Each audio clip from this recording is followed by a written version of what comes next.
ಬನ್ನಿ ಸ್ನೇಹಿತರೆ, ನಮ್ಮ ಇಂಡಿಯಾ ದೇಶ ಆಲ್ರೆಡಿ ಇಸ್ಲಾಮಿಕ್ ಆಗ್ಬಿಟ್ಟಿದೆಯಾ ಅಂತ ನೋಡಿ. ಅಖಂಡವಾಗಿರ್ತಕ್ಕಂಥ ಹಿಂದೂಸ್ತಾನವನ್ನು ಒಡೆದ್ಬಿಟ್ಟು ಪಶ್ಚಿಮ ಪಾಕಿಸ್ತಾನ, ಪೂರ್ವ ಪಾಕಿಸ್ತಾನ ಅಂತ ಮಾಡಿಬಿಟ್ಟು ಇಂಡಿಯಾ ದೇಶಕ್ಕೆ ಸ್ವತಂತ್ರ ತಗೊಂಡಿದ್ದು. ಇದು ಮಾಡಿದ್ದು ಜವಾಹರ್ಲಾಲ್ ನೆಹರು ಮಳ್ಳ ಅಂದ್ಬಿಟ್ಟು ಮಹಾತ್ಮ ಗಾಂಧಿ.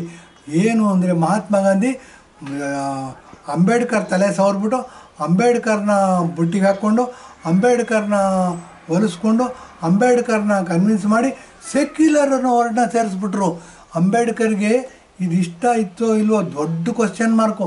ಏನಾಯಿತು? ಸೆಕ್ಯುಲರ್ನ ಸೇರಿಸಿದ್ರಿಂದ ಏನಾಯಿತು? ಇವತ್ತು ಸಹ ನಮ್ಮ ದೇಶದಲ್ಲಿ 20%ಗಿಂತ ಕಡಿಮೆ ಇರ್ತಕ್ಕಂಥ ಮುಸಲ್ಮಾನರು ಈ ದೇಶ ನಮ್ಮದು ಅಂತ ಹೊರಟಿದ್ದಾರೆ. ನಮ್ಮ ದೇಶದಲ್ಲಿ ಇರ್ತಕ್ಕಂಥ ಹಿಂದೂಗಳು ನೋಡಿ, ಪ್ರಜಾಪ್ರಭುತ್ವ ಅಂದರೆ ಬಹುಮತಕ್ಕೆ ಮಾನ್ಯತೆ ಇರಬೇಕು. ಬಹುಮತಕ್ಕೆ ಮಾನ್ಯತೆ ಇರಬೇಕು ಅಂದರೆ ಇಲ್ಲಿರ್ತಕ್ಕಂಥ ಹಿಂದೂಗಳು ಬಹುಮತದಲ್ಲಿರ್ತಕ್ಕಂಥವ್ರು. ಇದನ್ನೆಲ್ಲ ಬಿಟ್ಟುಬಿಟ್ಟು ಏನಾಯಿತು? ಸ್ವಾತಂತ್ರ್ಯ ಬಂದಾಗ 1948ನೇ ಇಸ್ವಿನಲ್ಲಿ ಹೈದರಾಬಾದಲ್ಲಿ ನಿಜಾಮ ಇದ್ದ, ಕಾಸಿಂ ರಿಜ್ವಿ ಅಂತ ಏನೋ ಹೆಸರು ಹೇಳ್ತಾರೆ. ಅವರು ಲೆಫ್ಟಿನೆಂಟ್ನ ಇಟ್ಕೊಂಡು ರಜಾಕಾರರು ಅಂತ ಇದು ಮಾಡಿಬಿಟ್ಟು ಸೈನ್ಯವನ್ನು ಇಟ್ಕೊಂಡಿದ್ರು. ಅವ್ರು ದಬ್ಬಾಳಿಕೆ ಮಾಡಿದ್ರೆ ಸರ್ದಾರ್ ವಲ್ಲಭಾಯ್ ಪಟೇಲ್ ಇದ್ದಿದ್ದರಿಂದ ಈ ಭಾಗದ ಜನ ಹಿಂದೂಗಳಾಗಿ ಉಳ್ಕೊಂಡ್ರು. ಏನಾಗುತ್ತೆ? ಅದರ್ವೈಸ್ ಇಲ್ಲಿರ್ತಕ್ಕಂಥ ಎಲ್ಲರೂ ಸಹ ಮುಸಲ್ಮಾನರಾಗಿ ಕನ್ವರ್ಟ್ ಮಾಡ್ತಿದ್ರು. ಅಷ್ಟೊಂದು ದಬ್ಬಾಳಿಕೆ ಮಾಡಿದ್ರು. ಯಾರು ಮುಸಲ್ಮಾನರಾಗಿ ಒಪ್ಪಲಿಲ್ಲ ಅವ್ರನ್ನ ಈ ಪ್ರೈವೇಟ್ ಆರ್ಮಿ ರಜಾಕಾರರು ಕೊಂದು ಹಾಕಿದ್ರು. ಇದು ಸಹ ಚರಿತ್ರೆಯಲ್ಲಿ ನಡೆದಿರ್ತಕ್ಕಂಥ ದುರಂತ. ಇದನ್ನೆಲ್ಲ ವ್ಯವಸ್ಥಿತವಾಗಿ ಮುಚ್ಚ ಹಾಕ್ತಕ್ಕಂಥ ಪ್ರಯತ್ನ ನಡೀತು. ಯಾಕೆ ನಡೀತು ಅಂತಂದರೆ, ಜವಾಹರ್ಲಾಲ್ ನೆಹರು ಮುಸಲ್ಮಾನ ಅಂತೆ ಆತ ಕಾಶ್ಮೀರಿ ಪಂಡಿತರು ಅಂತ ಹೆಸರು ಹೇಳ್ಕೊಂಡು ನಮಗೆಲ್ಲರೂ ಟೋಪಿ ಹಾಕ್ಬಿಟ್ರು. ಮಹಾತ್ಮ ಗಾಂಧಿ ಏನಾಯಿತು? ಇವ್ರು ಹೇಳಿದ್ದಕ್ಕೆಲ್ಲ ಒಪ್ಕೊಂಡ್ಬಿಟ್ರು. ಯಾಕೆ ಅಂತಂದರೆ ಆತ ಕಾಸ್ಟ್ ಲೀಡರು, ಜವಾಹರ್ಲಾಲ್ ನೆಹರು ಇವ್ರು ಮಾಸ್ ಲೀಡರು. ಮಾಸ್ ಲೀಡರ್ ಒಂದಾಗಿದ್ದರಿಂದ ಏನಾಯಿತು? ನಾವೆಲ್ಲ ಟೋಪಿ ಹಾಕಿಸ್ಕೊಂಡು ಏನಾಯಿತು? ನಮ್ಮ ದೇಶ ಇಸ್ಲಾಮಿಕ್ ಆಗೋದು ತುದಿನಲ್ಲಿತ್ತು. ಸರ್ದಾರ್ ವಲ್ಲಭಾಯ್ ಪಟೇಲ್ರು ಏನಾಯಿತು? ಆವಾಗ ಉಕ್ಕಿನ ಮನುಷ್ಯ ಅಂತ ಕರಿತೀವಿ ಇವಾಗಲೂ. ಅವರೇನು ಮಾಡಿದ್ರು? ಗೃಹ ಮಂತ್ರಿ ಆಗಿದ್ದರು.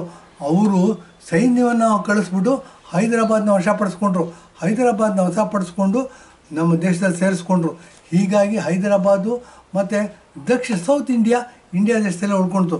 ಇದಕ್ಕೆಲ್ಲ ಏನಾಯಿತು? ವ್ಯತಿರಿಕ್ತವಾಗಿ ಇನ್ನೂ ಸಹ ಇಲ್ಲೊಂದು ಕೂಗು ಹೇಳ್ತಾ ಇದೆ. ಹೇಗೆ ಕೂಗು ಹೇಳ್ತಾ ಇದೆ ಅಂತ ಹೇಳ್ತೀನಿ ಬನ್ನಿ. ನೋಡಿ, ಕರ್ನಾಟಕ ಪ್ರದೇಶ್ ಕಾಂಗ್ರೆಸ್ ಕಮಿಟಿ ಅಧ್ಯಕ್ಷ ಬಂದ್ಬಿಟ್ಟು DK ಶಿವಕುಮಾರ್ ಅಂದ್ಬಿಟ್ಟು, ಅವರ ತಮ್ಮ ಒಬ್ಬರಿದ್ದಾರೆ DK ಸುರೇಶ್ ಅಂದ್ಬಿಟ್ಟು, ಅವರು ಸ್ವತಂತ್ರವಾದ ದೇಶ ಮಾಡಬೇಕು ಅಂತ ಅಂದ್ಬಿಟ್ಟು ಕೂಗೆಬ್ಸಿದ್ರು. ಅವರೇನಾಯಿತು? ಮೆಂಬರ್ ಆಫ್ ಪಾರ್ಲಿಮೆಂಟ್ ಆಗಿದ್ದರು, ಲೋಕಸಭೆ ಸದಸ್ಯರಾಗಿದ್ದರು. ಅವರು ಸ್ವತಂತ್ರ ದೇಶ ಬೇಕು, ಸ್ವತಂತ್ರ ದೇಶ ಅಂತ ಕೂಗೆಬ್ಬಿಸ್ಬೇಕಾಗತ್ತೆ ಅಂತ ಹೋಗಿಟ್ರು.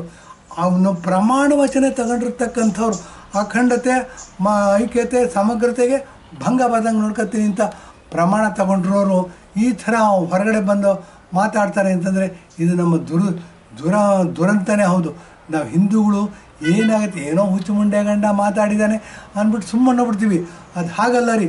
ಈ ಒಂದು ಕೋಟೆ ಒಳಗೆ ಒಂದು ಕಲ್ಲು ಲೂಸ್ ಆದರೆ ಇಡೀ ಕೋಟೆ ಬಿದ್ದು ಹೋಗುತ್ತೆ. ಇದನ್ನು ಗಮನದಲ್ಲಿ ಇಟ್ಕೊಂಡಿಲ್ಲ ಅಂತಂದರೆ ಏನಾಗುತ್ತೆ? ನಮ್ಮ ದೇಶದ ಐಕ್ಯತೆ, ಸಮಗ್ರತೆ, ಅಖಂಡತೆ, ಏಕತೆ ಚೂರಾಗಿ ನಾವು ಪುನಃ ಅನೇಕ ದೇಶಗಳಾಗಿ ಒಡೆದು ಹೋಗ್ಬಿಡ್ತೀವಿ. ಇದನ್ನೆಲ್ಲ ತಡೆ ಹಿಡಿಬೇಕು ಅಂತಂದರೆ ಸರ್ದಾರ್ ವಲ್ಲಭಾಯ್ ಪಟೇಲ್ ಅಂತ ಉಕ್ಕಿನ ಮನುಷ್ಯರು ಮತ್ತೆ ಬರಬೇಕು. ಅಂಥ ಉಕ್ಕಿನ ಮನುಷ್ಯ ನಾವು ನೋಡ್ತಾ ಇರೋದು ಪ್ರಧಾನಮಂತ್ರಿ ನರೇಂದ್ರ ಮೋದಿಯವರಲ್ಲಿ. ಅವರ ನಂತರ ಯೋಗಿ ಆದಿತ್ಯನಾಥ್ ಅವರದ್ದು ರೂಪದಲ್ಲಿ ಇದನ್ನು ಗಮನದಲ್ಲಿ ಇಟ್ಟುಕೊಂಡು ನಾವು ನಮ್ಮ ಓಟುಗಳನ್ನ ಹಾಕಬೇಕು ಅಂತ ಹೇಳಿದ್ದೀನಿ. ಎಪಿಸೋಡ್ನ ಮುಗಿಸ್ತೀನಿ. ಧನ್ಯವಾದ, ನಮಸ್ಕಾರ.